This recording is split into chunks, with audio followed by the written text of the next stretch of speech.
नमस्कार। आज जो हम क्वेश्चन करने वाले हैं ये है ratio two moving average method. ये कुछ उन चुनिंदा मेथड्स में से एक है जो कि सीजनल वेरिएशंस को मेजर करते हैं।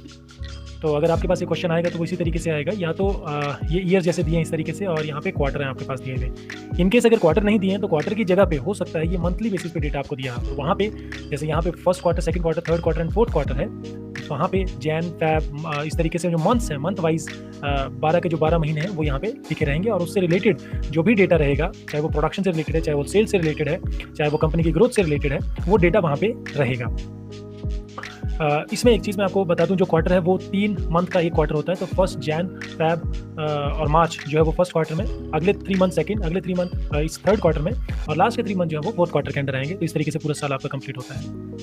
नेक्स्ट स्टेप जो हमारे पास रहेगा वो है इस पर्टिकुलर जो क्वेश्चन हमें दिया गया है उसे हमें इस फॉर्म में ट्रांसफॉर्म करना है। ये बहुत ही सिंपल है। अगर आप ध्यान से देखें तो 2005 का जो फर्स्ट क्वार्टर है वो फर्स्ट क्वार्टर का जो डेटा हमारे पास है वो है 168, सेकंड क्वार्टर का 162, थर्ड क्वार्टर का 161 एंड 163। तो यहाँ पे ये हॉरिजॉन्टल है और हमने इसे वर्टिकल कर दिया एक तरीके से। अगर आप देखें तो जो यहाँ पे इस तरीके से आपको दिख रहा है वो नेक्स्ट में जहाँ पे हम इसे अरेंज कर रहे हैं वहाँ पे ये वर्टिकल नीचे को दिख रहा है। So, ये देखिए 168, 162, 161 एंड 163। देन 2016 का जो फर्स्ट क्वार्टर का डेटा है, सेकंड का, थर्ड का एंड फोर्थ का, वो आपने यहाँ पे एंट्रीज करनी है। और 2007 का जो डेटा रहेगा वो इस तरीके से। तो सबसे इंपॉर्टेंट स्टेप जो सबसे फर्स्ट स्टेप है वो है अरेंजमेंट ऑफ द डेटा। तो ये आपने वो किया है। उसके बाद जो सेकंड स्टेप में हम इसे कैलकुलेट करेंगे वो है फोर्थ क्वार्टर मूविंग टोटल। तो जो ये 4 क्वार्टर है इनका मूविंग टोटल हमें निकालना है। तो देखिए फर्स्ट जो क्वार्टर है 1, 2, 3, 4, तो इन सभी को हमने प्लस कर दिया। तो आप यहाँ पे देख पा रहे होंगे, ये देखिए इसका जो सम है वो 654 आया है। अब नेक्स्ट स्टेप में फर्स्ट वाले को छोड़ देना है, second, third, fourth and fifth ये हमें लेने हैं। तो इनका सम 651 आ गया। देन ये 4 हमने लेने हैं, नेक्स्ट 4 जो क्वार्टर है उसका 647, नेक्स्ट 4 क्वार्टर का सम मूविंग टोटल जिसे हम कहें 4 का 652 एंड सो ऑन। तो नीचे तक हम ये करेंगे।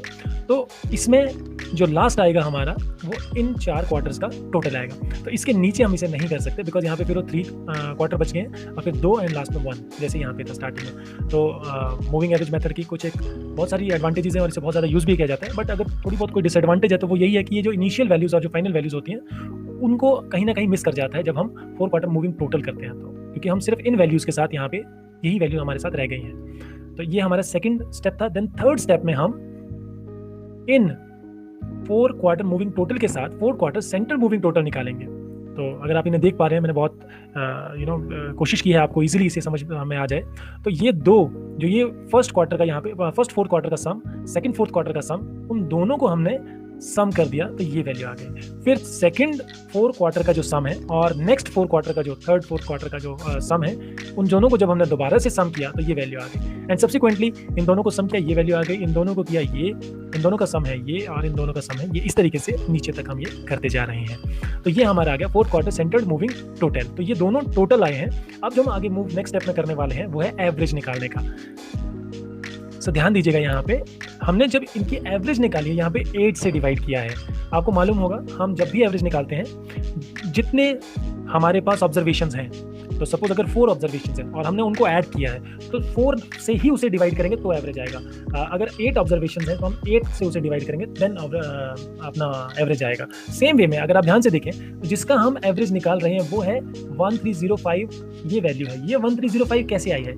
ये अगर आप ध्यान दें 2 4 क्वार्टर मूविंग एवरेज का टोटल है 654 और 651। तो 651 कैसे आया? 4 क्वार्टर, और 651 कैसे आया? ये भी नेक्स्ट 4 क्वार्टर। तो इन दोनों का अगर हम सम करें तो टोटल 8 क्वार्टर्स हुए। बेशक उसमें रिपीटेशन हो सकती है वैल्यू में, बट अल्टीमेटली है 8 क्वार्टर्स। तो हमने 8 से उसे डिवाइड किया तो हमारी एवरेज आ गई 4 क्वार्टर सेंटर मूविंग एवरेज ये आ गई। तो सारी वैल्यूज को जब हमने 8 से डिवाइड किया तो हमारे पास 4 क्वार्टर मूविंग एवरेज आ गया। Then next step is percentage ratio को कैलकुलेट करना। अब परसेंटेज रेशियो को किस तरीके से कैलकुलेट करना है?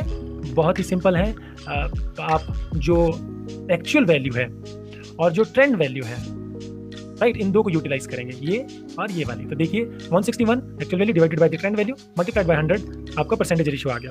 अब आप इसमें देखेंगे कि सर इसमें तो हमने कुछ नहीं किया, ना ही नीचे हमने कुछ किया, तो बहुत ही ऑब्वियस सा है बेटा, जो मैंने आपको बताया था, ये मूविंग एवरेज का डिसएडवांटेज है। जब हमारे पास यहाँ वैल्यू ही नहीं आई तो हम इन आगे वाली वैल्यूज को यूटिलाइज नहीं कर सकते। तो जो परसेंटेज रेशियो हमें निकालनी है उसमें हम कॉरेस्पॉन्डिंग वैल्यूज जो हैं, क्योंकि इसकी ये है 163, इसकी है 165, इसकी है, तो वही यूज करेंगे। तो 165 divided by 162.38 multiplied by 100 is equal to 101.62, तो ये आ गया। तो नेक्स्ट अगर आप देखेंगे 158 divided by 162.75 multiplied by 100 is equal to 97.08। इस तरीके से ये सारा का सारा हमने परसेंटेज रेशियो यहाँ पे निकाला है। अब नेक्स्ट स्टेप हमारा जो है वो है इसको रीअरेंज करना, जिस तरीके से क्वेश्चन आपका था उसी फॉर्म में, मतलब क्वार्टरली हमने इसे रीअरेंज कर दिया। तो आप देख सकते हैं कैसे किया। 2005 फर्स्ट क्वार्टर की क्या वैल्यू है, कोई वैल्यू नहीं है, तो वो हमने यहाँ पे लिख दी। 2005 सेकंड क्वार्टर, उसकी वैल्यू क्या है, ये वाली हमने यहाँ पे लिख दी। एंड 2005 थर्ड क्वार्टर की क्या वैल्यू है, वो है 98.70, हमने यहाँ पे लिख दी। फोर्थ क्वार्टर की है 100.46, वो यहाँ पे। देन अब 2006 का वो चल रहा है, तो 2006 में 4 वैल्यूज जो आपकी हैं वो हमने यहाँ पे quarter 1, quarter 2, quarter 3 and quarter 4 की यहाँ पे लिख दी। ये देखिए क्वार्टर 1 की, क्वार्टर 2, क्वार्टर 3 एंड क्वार्टर 4 की। और उसके बाद 2006 की या 2007 की फर्स्ट क्वार्टर की वैल्यू हमारे पास हमने डाल दी, सेकंड की है हमने यहाँ पे कंपाइल कर दिया, थर्ड और फोर्थ की हमारे पास नहीं है, एज इट इज उसे ब्लैंक छोड़ दिया। नेक्स्ट स्टेप जो हमारा है वो, क्योंकि यहाँ तक हम पहुंच चुके हैं, नेक्स्ट स्टेप क्या है हमारा, हमने क्वार्टरली सम किया है इन वैल्यूज को। तो बहुत ही सिंपल है, this plus this is equal to this, this plus this is equal to this, this plus this is equal to this, और सिमिलरली इन दोनों वैल्यू को ऐड करके ये आ गया। अब ध्यान दीजिएगा, यहाँ पे थोड़ा सा ट्रिकी है। हमने इससे पहले जो मेथड यूज किया था उसमें क्या होता था कि क्योंकि 3 साल का है, तो जब हमने सम से एवरेज निकालना है तो जो सम की वैल्यू है उसको हम डिवाइड करते थे कितनों से, जैसे अगर यहाँ पे 3 साल दिए तो 3 से। बट बेटा याद रखना, जब हमने ऐड ही नहीं किया उस साल का डेटा तो हम उसे कैसे काउंट कर सकते हैं। तो यहाँ पे 2005 का डेटा हमारे पास नहीं है, सिर्फ 2006 और 7 का है। तो जब 2 वैल्यू हमने ऐड किए उसे डिवाइड भी 2 से ही करेंगे एवरेज निकालने के लिए।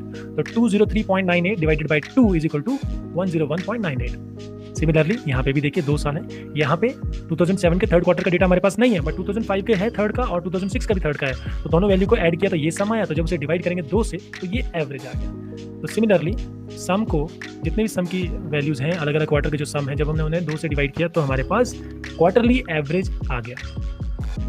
Now the next step is to calculate the average of averages, मतलब जितनी हमारे पास एवरेजेस आई हैं उनका भी एवरेज निकालना। तो बहुत ही सिंपल है, जितनी भी एवरेज मींस 4 ही तो हैं, 4 क्वार्टर हैं, तो 1, 2, 3 एंड 4 इनको प्लस कर दो और डिवाइड किससे करेंगे, जितनी ऑब्जर्वेशंस हैं 1, 2, 3, 4 तो डिवाइड कर दो 4 से। तो एवरेज ऑफ एवरेजेस आ गए 99.93। और हम इसी के साथ क्वेश्चन के बिल्कुल अंतिम हिस्से में आने वाले हैं। तो अब ध्यान से देखिएगा कि सीजनल इंडेक्स कैसे कैलकुलेट करने हैं, बहुत ही आसान है। फर्स्ट क्वार्टर का जो एवरेज है divided by the overall average multiplied by 100। देखिए यहाँ पे क्या किया, ये वो सीजनल इंडेक्स हो जाएगा फर्स्ट क्वार्टर का। सेकंड क्वार्टर का सीजनल इंडेक्स कैसे कैलकुलेट करेंगे, सेकंड क्वार्टर का average divided by overall average multiplied by 100। Third quarter का सेम बेसिस पे थर्ड क्वार्टर की average yes and divided by overall average multiplied by 100 and fourth quarter की average divided by overall average multiplied by 100। तो ये आपके seasonal index आ गए। तो इस तरीके से आप सीजनल वेरिएशन देख सकते हैं। तो अगर ये आपकी कंपनी का सेल्स का डेटा है तो आप आराम से देख सकते हैं कि यहाँ पे जो सीजनल इंडेक्स आया है वो 102.06, इसका मतलब फर्स्ट 3 मंथ में, फर्स्ट क्वार्टर में जिसे हम कहते हैं, आपका जो ग्रोथ है वो 2% अप्रॉक्सीमेटली ज़्यादा है। नॉर्मल इंडेक्स वैल्यू जो इसकी है वो 102.06 है। एंड देन वहाँ पे आप थोड़ा सा डिप देखेंगे नेक्स्ट क्वार्टर में, और ग्रेजुअली फिर थर्ड क्वार्टर में वो एवरेज अपना जो उनका सेल्स फिगर है, जो भी सेल्स वो अचीव कर रहे हैं, ऑलमोस्ट उसके पास आता है। एंड देन अगेन थोड़ा सा डिप करता है। तो ये एक तरीके का सीजनल वेरिएशन है जो कि थ्रू आउट द ईयर्स, तीनों साल through out the years 2005, 6 and 7 में ये पैटर्न रहा है। अगर हमारे पास और भी साल का डेटा रहेगा, आगे साल काफ़ी 2010 तक, 20 तक, कितना भी आप देखें उसे यूटिलाइज कर सकते हैं सेम वे में। और इस तरीके से आप इस क्वेश्चन को सॉल्व करके सीजनल इंडेक्स कैलकुलेट कर सकते हैं, जो कि हमें वेरिएशन बताता है जो कि सीजन की वजह से आती है। तो मैंने आपको पहले भी बताया, सीजन में वेदर कंडीशंस भी आ जाती हैं, फेस्टिव सीजन भी आ जाते हैं, सो इस तरीके से। Thank you very much.